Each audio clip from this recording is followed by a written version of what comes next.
Welcome to Small Arms Solutions. Today we're talking about the Glock 38, which is chambered in 45 Glock, 45 GAP or Glock automatic pistol. And we're going to talk a little bit about where this cartridge came from. It's been a little bit more obscure than I probably would have expected it to be because it was an excellent concept. Never really picked up by any other manufacturers other than Glock. But its concept is one of those of taking something that was made over 100 years ago and making it more modernized and more efficient. So we're going to go back to around the 2002 time period. During that time period, probably from 1994 through 2000 or so, you had saw a great outbreak with the use of the 40 S&W. With the major players being Glock, Smith & Wesson, and H&K were probably some of the biggest ones who were making the 40 caliber pistols. There sort of was a swing at some point towards 2000 or so, 2001, where the pendulum was swinging back to 45. Now, why exactly that was, I really couldn't tell you. The 40 caliber was very good. It did everything that it was supposed to do. It did bridge the gap between the 45 and the 9mm, giving you sort of the mass of the 45 with the high velocity of the 9mm. But be that as it may, law enforcement had a big swing going back to 45. There wasn't a lot of 45 caliber handguns that were really, utilized by law enforcement. You were looking at primarily Glock. You were looking at some Beretta with the Cougar, and you're also looking at the SIG B220. On rare occasion, the Smith & Wesson 4506. But one of the problems that was universal with most of those 45 caliber handguns, it was the grip was large. So when you would have officers with small hands or female officers, they had a very hard time getting their hands around, the 45 caliber pistols, especially, the Glock. Glock had a rather large grip that if you had small hands, it was not very comfortable. You have size Sasquatch hands like I would tell you that I have. The Glock 21 fits me like a glove. So Glock got together with CCI Speer, and they said they wanted to take the 45 caliber or 45 auto cartridge, and they wanted to modernize it to put it into a pistol that was the same size as the Glock 22. Now, if you look at the overall design of the 45 auto cartridge, you have a lot of wasted space in that cartridge case. You're only putting about 5 grains of powder. You got a pretty large powder cup that's in there. So what they chose to do was with the use of modern propellants, they modernized the 45 auto, which is what you see, the 45 Glock. Originally it was called the 45 Glock. Oddly enough, the original 45 Glock utilized a large pistol primer, and then it was switched to the small pistol primer. So when you're looking at the difference between the two cartridges, okay, as we see here on my right, you see the 45 auto cartridge, and on to its left, you'll see the 45 GAP.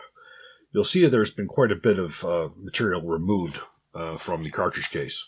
So what you're looking at is the overall cartridge case length of the 45 GAP is about 0.755 inches for the cartridge case length.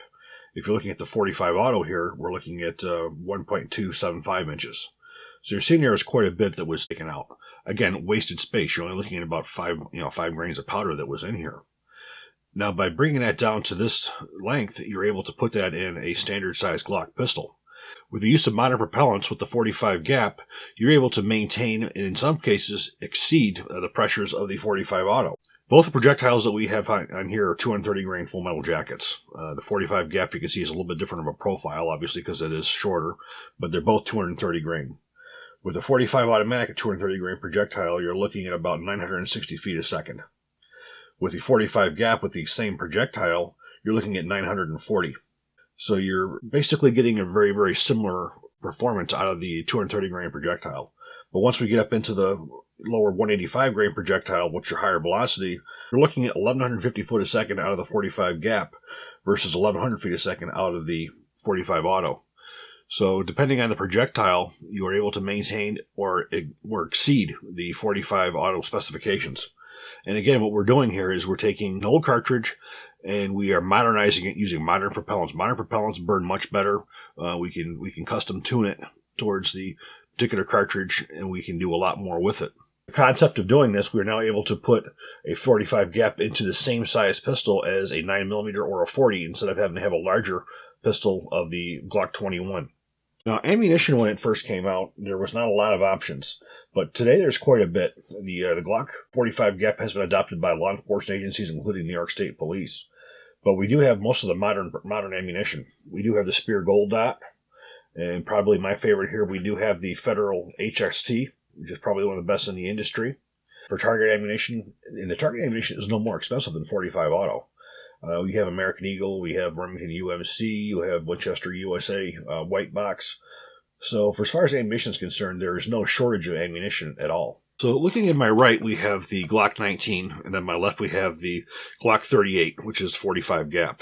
And if we look at the size, they're built off of the same frame. But if we look at the slide, we will see that the slide is slightly larger to accommodate the 45 caliber cartridge. So when you look closely at the slides, you'll see there's a little bit more of an overlap on the 45 gap. But overall, they're the exact same size grip. And for as far as anybody who can shoot a regular Glock, they can shoot the 45 gap without any issue. Now this particular pistol is the 38. There's 3 different models. You have the model 37, which is the full size, which is the exact same size as the Glock 17 and Glock 22, which will hold 10 rounds of 45 gap. This is the compact version, which is the same size as the Model 19 and Model 23.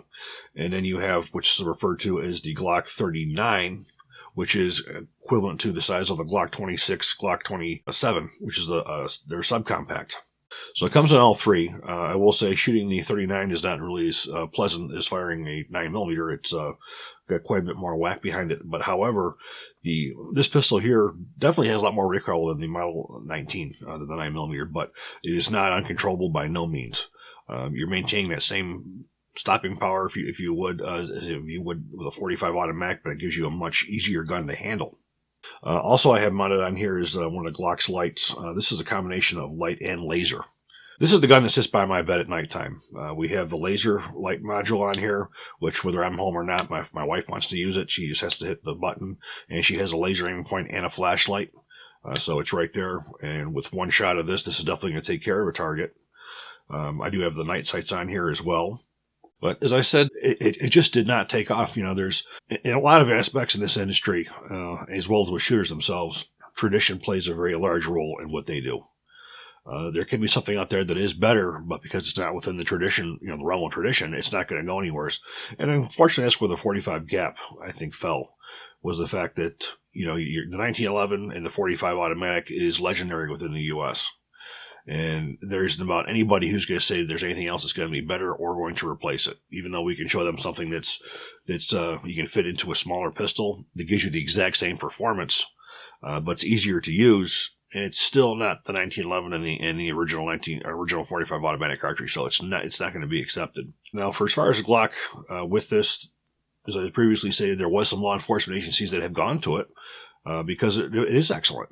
The New York State Police was the first major law enforcement agency to adopt the Glock pistol way back in the 80s, 85, 86, with the Glock 17. So they sort of pioneered law enforcement using the Glock pistol.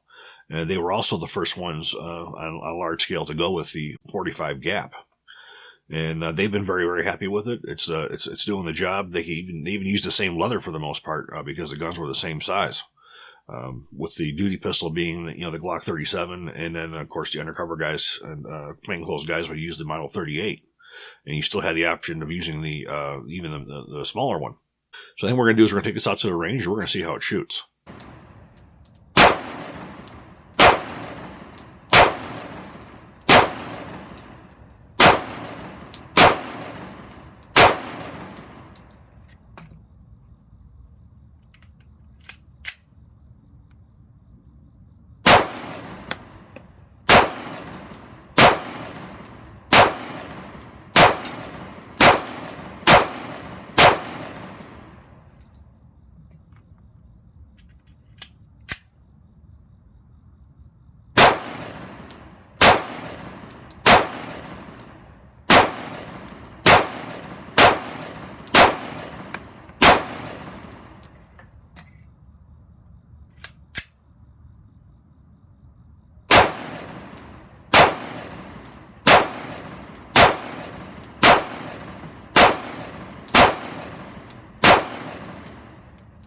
So giving you some of the overall stats on the Model 38, it's pretty much identical other than the weight, for the most part, to the Glock 19 pistol. This has an overall length of 7.36 inches with a width of 1.30 inches compared to Glock's 1.26 inches. So it's not much wider than the Glock, and its weight, you're looking at 24.16 ounces. with a G19 coming in at 23.63. So you get a little bit more weight, but the barrel length is 4.02 inches. So giving you my final thoughts, I think the 45 gap was an excellent concept. I think it was a success from its engineering. It did exactly what it was supposed to do, but it did fall in that realm of, don't mess with the 1911. There are some unfortunate agencies that did have the foresight to see that this was an excellent cartridge. They could get the same performance out of the 45 gap as they could their 45 autos, and it would be suitable for all of their officers to be able to carry.